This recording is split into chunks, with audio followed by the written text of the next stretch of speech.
Olá, meus amados irmãos, minhas amadas irmãs. Com alegria cumprimento a vocês através de mais um estudo da Palavra de Deus. Hoje analisaremos um tema maravilhoso que é paternidade e maternidade.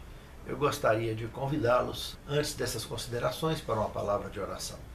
Santo Deus, muito obrigado por tudo que Tu tens feito por nós ao longo da história de nossas vidas. Perdoe nossos pecados e faltas e capacita-nos, Senhor, a compreensão do tema que estudaremos na Tua Palavra. Que para nós todos, os Teus escolhidos, seja para crescimento nosso na Tua graça e salvação de todos aqueles que nos cercam, para a honra e a glória do Teu eterno nome. É o que te suplicamos, é o que te agradecemos, em nome de Jesus. Amém, Senhor. Paternidade e maternidade. Tema muito interessante, realmente. Salmo 127, verso 3, temos o texto principal desse tema. Herança do Senhor são os filhos, o fruto do ventre, seu galardão. Toda criança que nasceu veio de algum ventre, com certeza. E não importa se foi do ventre da esposa que temos, ou se foi adotado, que também nasceu em outros ventres. Seja como for, o texto é extensivo, a promessa e a bênção é extensiva. Todos serão galardões. Conheço várias histórias de crianças adotadas que foram uma verdadeira bênção nessas famílias.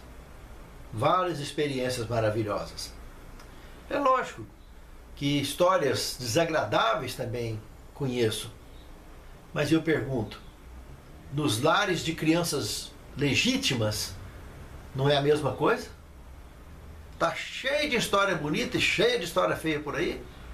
Com certeza, Deus, a sua palavra, o relacionamento com Deus vai fazer muita diferença nessa questão. Porque vai influenciar diretamente no nosso conhecimento e na forma de educarmos esses filhos. Pense nisso, amado irmão. Pense nisso, amada irmã.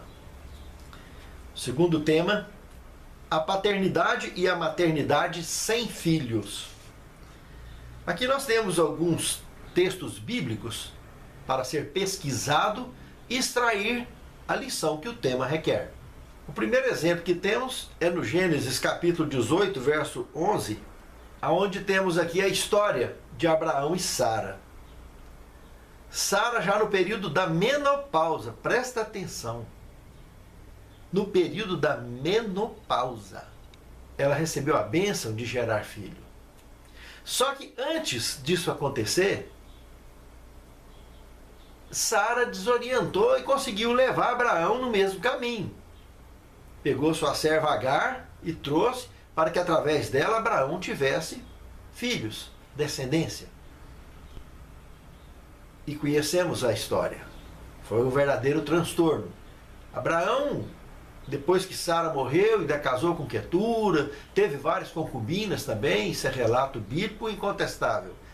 O fato é que nesse código genético, tanto de Abraão quanto de Sara, tinha algo muito interessante para que pudessem, de fato, nascer na face da terra pessoas com essa natureza bacana, com essa genética boa, de pessoas que tivessem sensibilidades com Deus, com a verdade e principalmente com amor ao Evangelho e à salvação.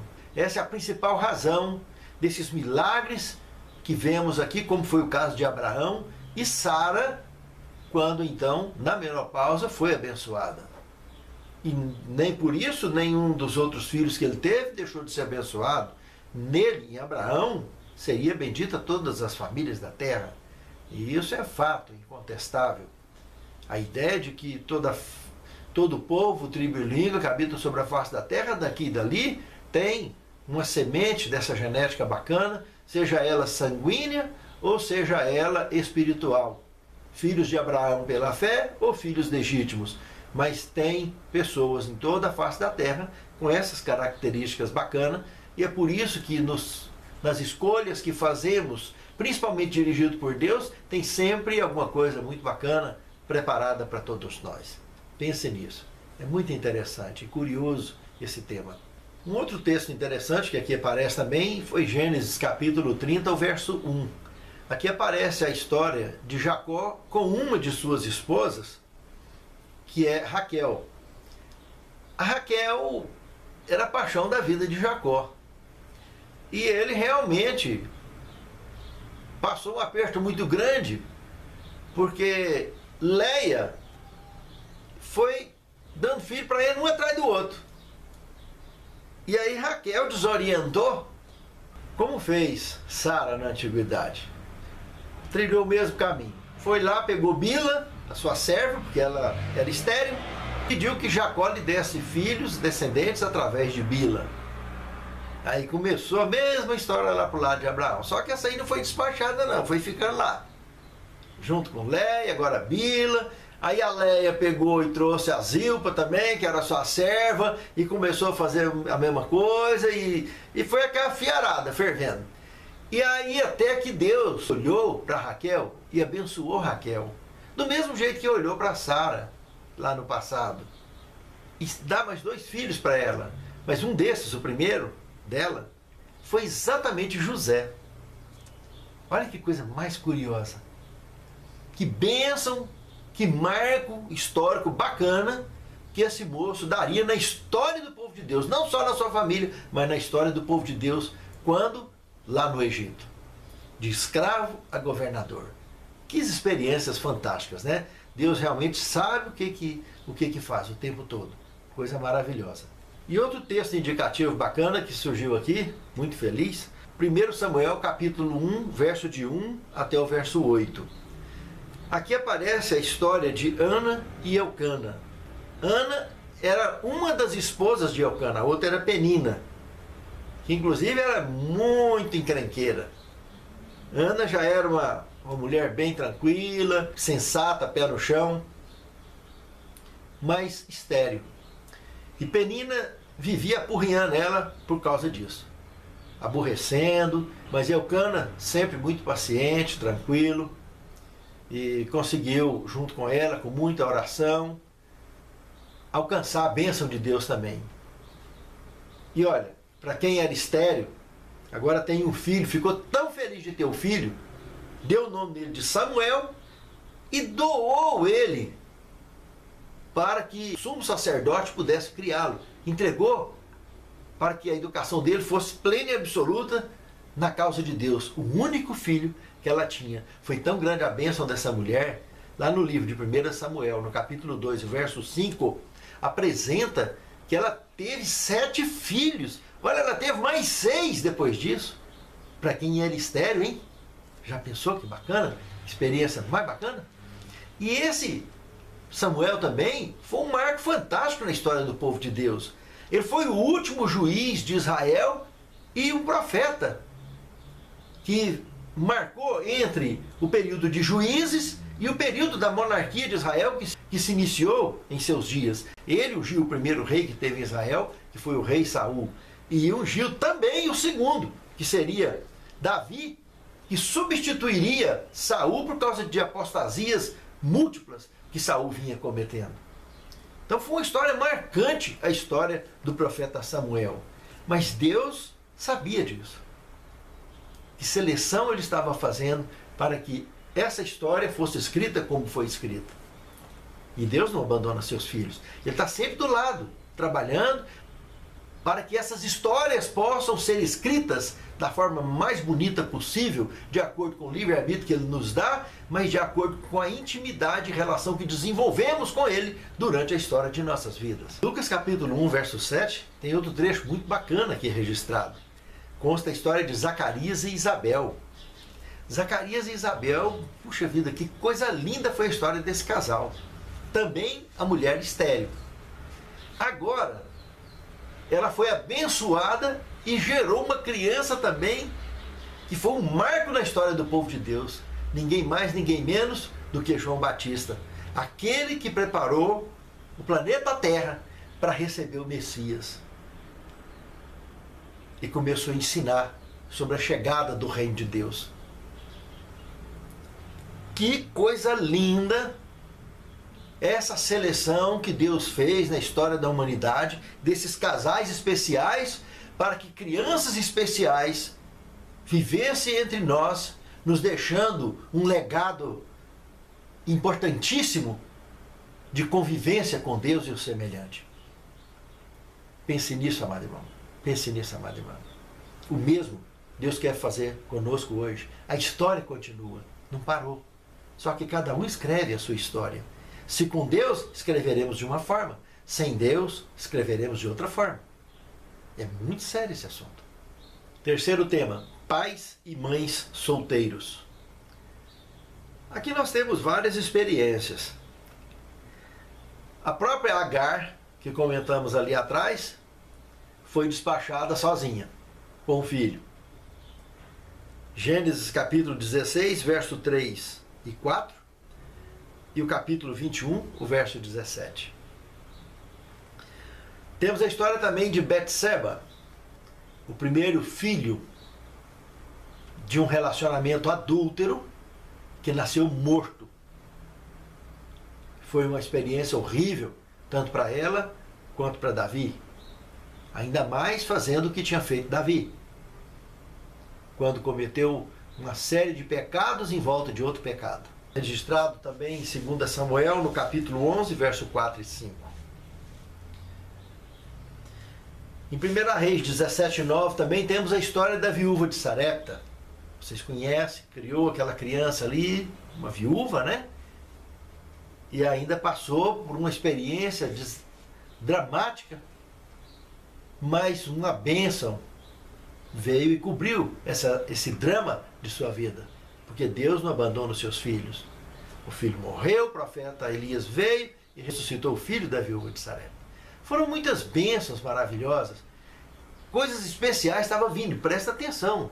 Jesus usaria essa expressão, desse milagre, dessas bênçãos feitas à viúva de Sarepta, para poder jogar na cara dos fariseus, os contemporâneos, a liderança da igreja de seus dias, que ele não foi fazer milagre para ninguém no Israel que estava perdido, lá no reino de Samaria, há quanto tempo?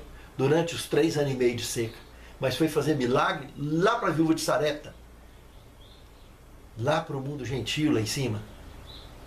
Então, realmente, até no monte de lixo nasce um cravo. Como num berço de ouro pode nascer uma ferrugem. Coisa desse mundo. Para todo lado pode acontecer coisa boa e coisa ruim. Vivemos num planeta que a chuva cai para bons e maus. E outra experiência que não podemos deixar de fora aqui de jeito nenhum é a experiência de Maria. Irmãos, já parou para pensar que a mãe de Jesus, Maria, era viúva? Ela ficou viúva ainda jovenzinha. Ela já tinha criado todos os seus filhos, Jesus era o primogênito, tinha filhos e filhas, mas ela ficou viúva jovem. E que luta que foi criar esse menino da puberdade até a sua idade adulta, sozinha. E naquele tempo, hein? Naquele tempo que o machismo era tão absoluto que era traumatizante ser mulher naqueles dias. Sozinha, então, nem se fala. Era uma sina difícil de trilhar. E sozinha, viúva, mais complicada ainda. E Deus nunca deixou seus filhos sozinhos. Sempre guiou e protegeu. José morreu, Jesus estava novinho, tinha pouco mais de 10 anos de idade. E essa mãe, Maria, criou esse menino sozinho. E ela teve outros filhos com José. Jesus era o primogênito. Mas pensa naquele tempo, uma viúva com esse tanto de menino, criar sozinho os filhos. Deus não abandona seus filhos. E o mais especial de todos os exemplos citados então nesse estudo e em toda a Bíblia Sagrada estava acontecendo aqui. Jesus. Maria acompanhou os altos e baixos de sua própria história, de sua família, de seu lar, dos seus dias e do Messias. E de forma dedicadíssima, ela estava lá do lado da cruz durante o desempenho do seu sacrifício. Assistiu tudo, enquanto que os apóstolos estavam escondidos, com medo de serem mortos, pela fúria da liderança da sua igreja daqueles dias. Mas Maria estava ali. O único dos apóstolos que esteve lá do lado com ela foi João, o caçula da turma. E mesmo por isso, ele olhou para ela e disse: mulher, eis aí o teu filho.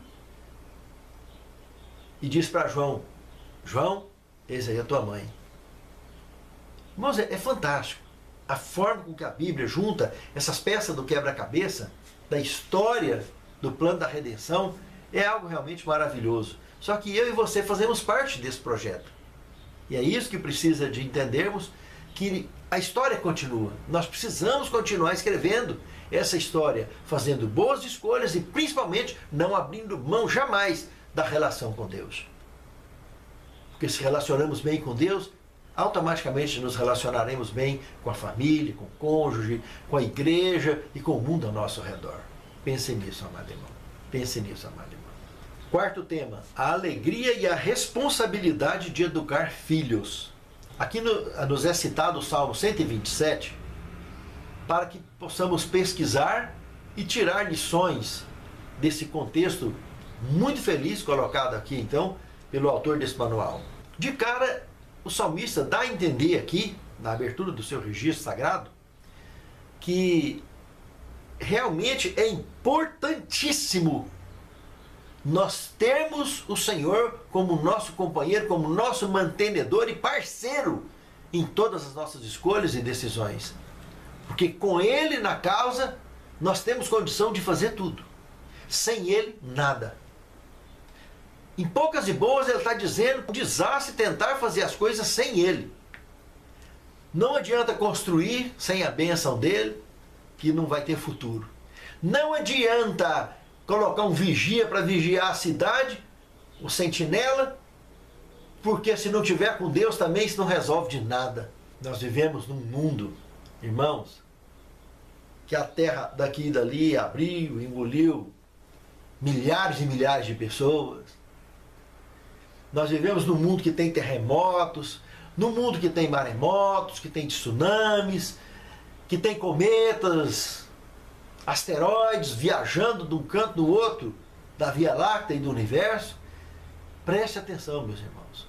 Se estamos com Deus, temos futuro em tudo que fazemos e escolhemos, por mais dificuldade que possamos enfrentar. Mas sem Ele não tem futuro algum.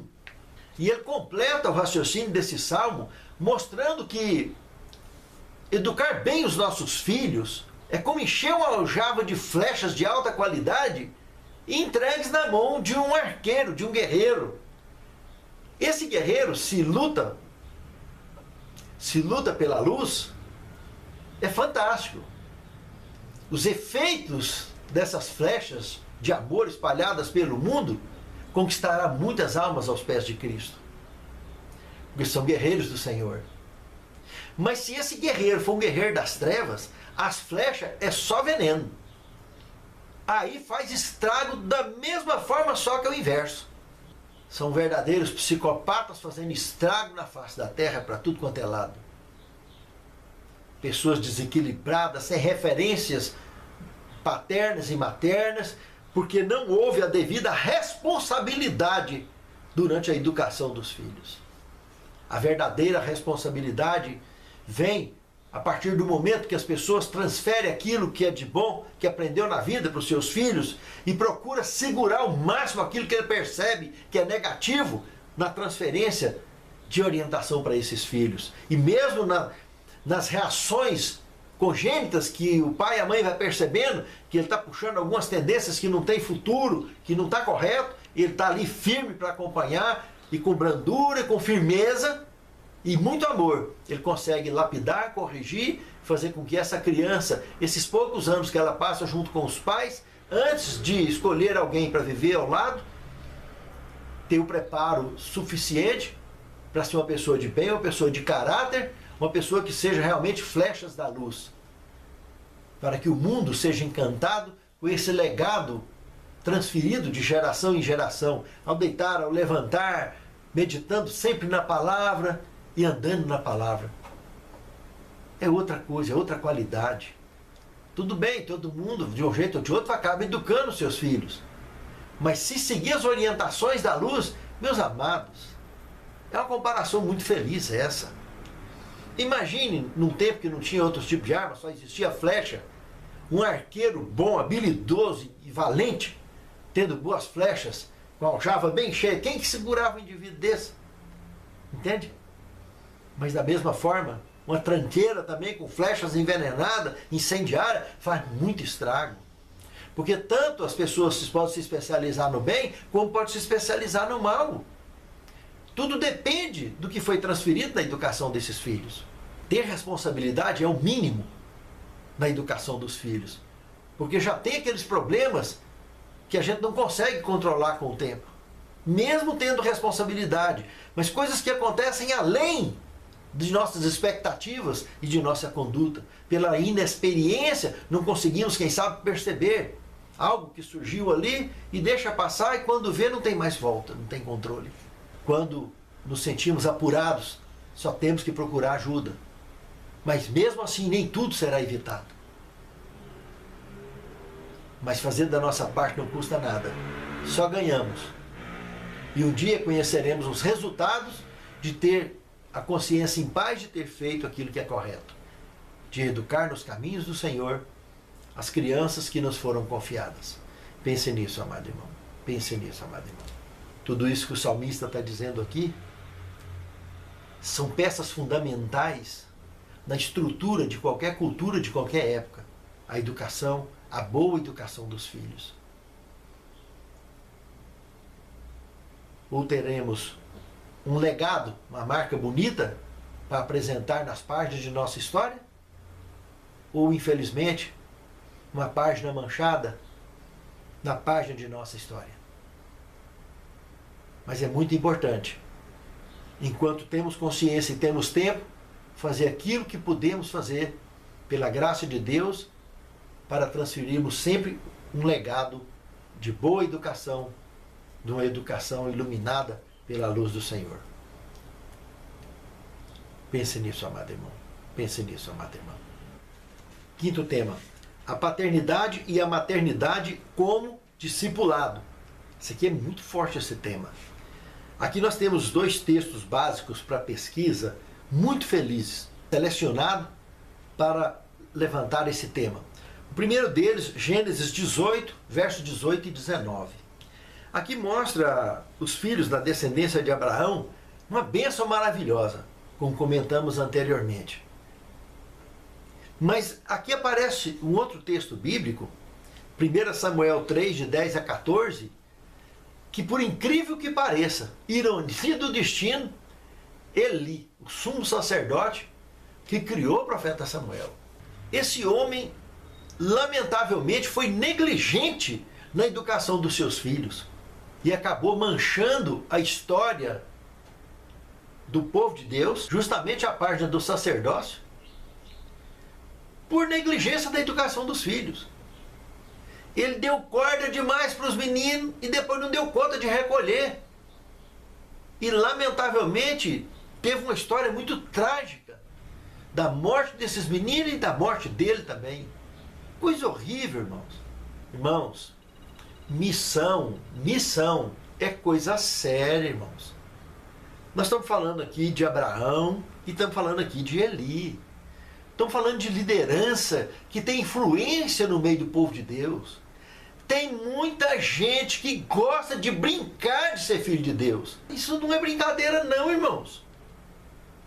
Pertencer a Deus não é brincadeira. É coisa muito séria. Nós pertencemos a uma raça de mortais.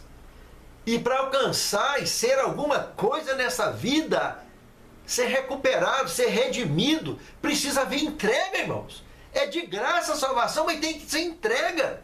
Se não tiver entrega, não vai ter salvação não, irmãos. Deus não vai salvar quem não se entrega, não. Tem que se entregar, e se houver entrega, vai ter direção, e se tem direção, a história vai ser diferente, irmãos. como foi a história de Abraão. E se não entregar, vai ser como foi a história de Eli, que era crente dentro da igreja, irmãos. Mas não entregou. Não educou seus filhos, não cumpriu com a missão. Irmãos, Deus, Ele viaja.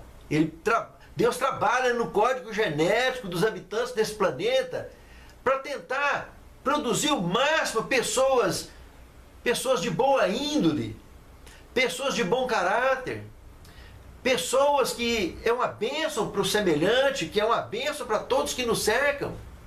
Pessoas que de fato facilitam, divulgam, que proporcionam condição da pregação do Evangelho acontecer, para que Cristo possa voltar logo e passar a régua nesse plano da redenção de uma vez por todas.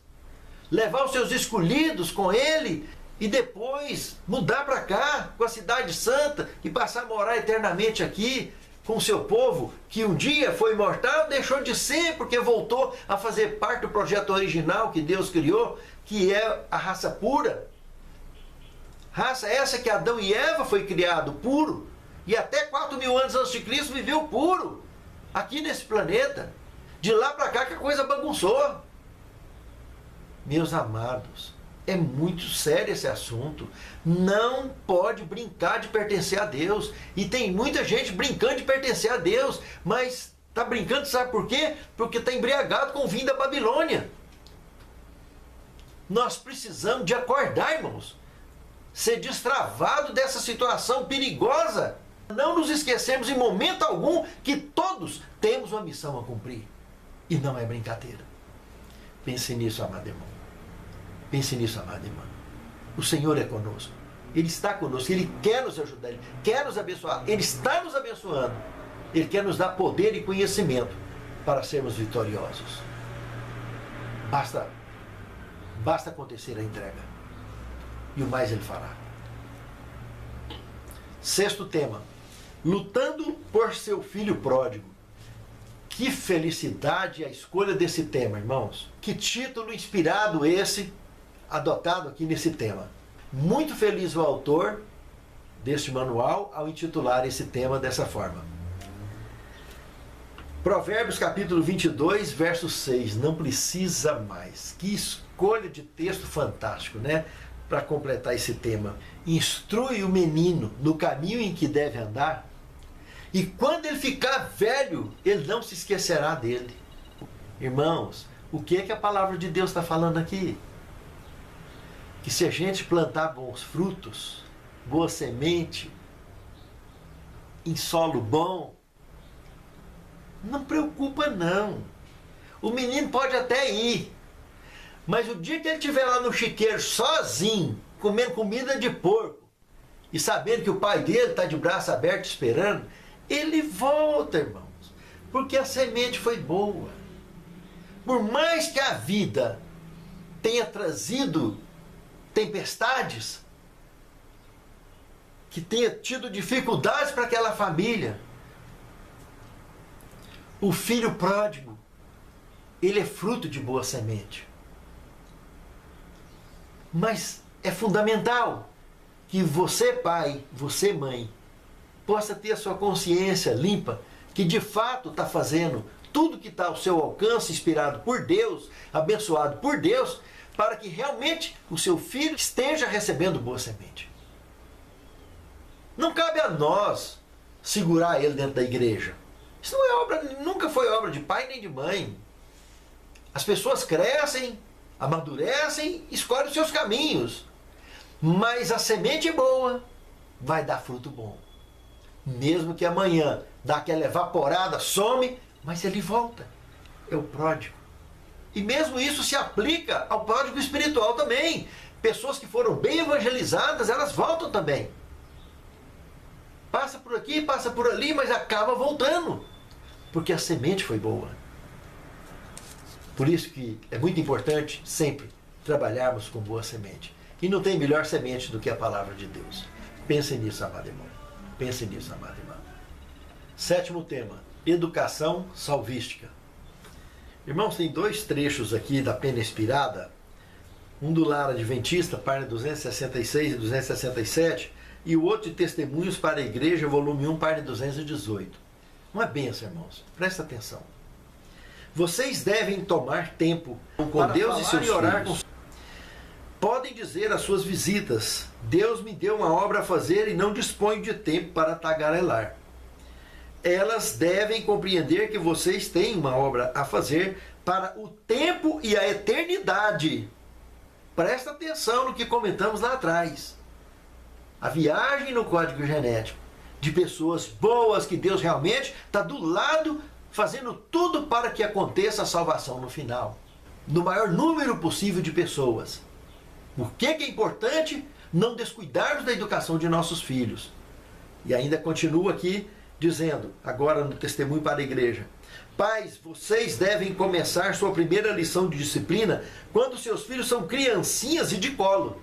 Ensine-lhes a submeter sua vontade à de vocês.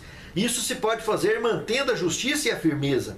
Os pais devem ter inteiro domínio sobre si e com brandura, mas com firmeza, dobrar a vontade da criança até que ela nada espere senão ceder aos desejos dos pais. Os pais não começam no tempo certo. A primeira manifestação de mau temperamento não é reprimida e os filhos crescem obstinados, o que aumenta à medida que eles crescem e se arraiga à proporção que eles se fortalecem. Como o caso de Eli, não teve conserto. Deixou passar a hora, já era. Ninguém dá conta mais de segurar. E acabou isso trazendo um enorme prejuízo até para o próprio pai, o Eli. Meus amados, nunca valeu a pena de brincar de pertencer a Deus. Brincar de pertencer a Deus é algo sério, é a coisa mais séria de nossas vidas. Porque disso depende a nossa salvação. Pense nisso. É muito sério. Santo Deus, capacita-nos, Senhor, do verdadeiro senso de responsabilidade e compreensão do que significa servir a Ti e principalmente servir em espírito e em verdade. De nossa missão, seja como indivíduo, como pais, como professores, como mestres, seja como for, mas que sejamos instrumentos vivos nas Tuas mãos, nós e todos aqueles que nos cercam, para a honra e glória do Teu santo nome. É em nome de Jesus que te pedimos e agradecemos. Amém, Senhor. Bendito seu sangue.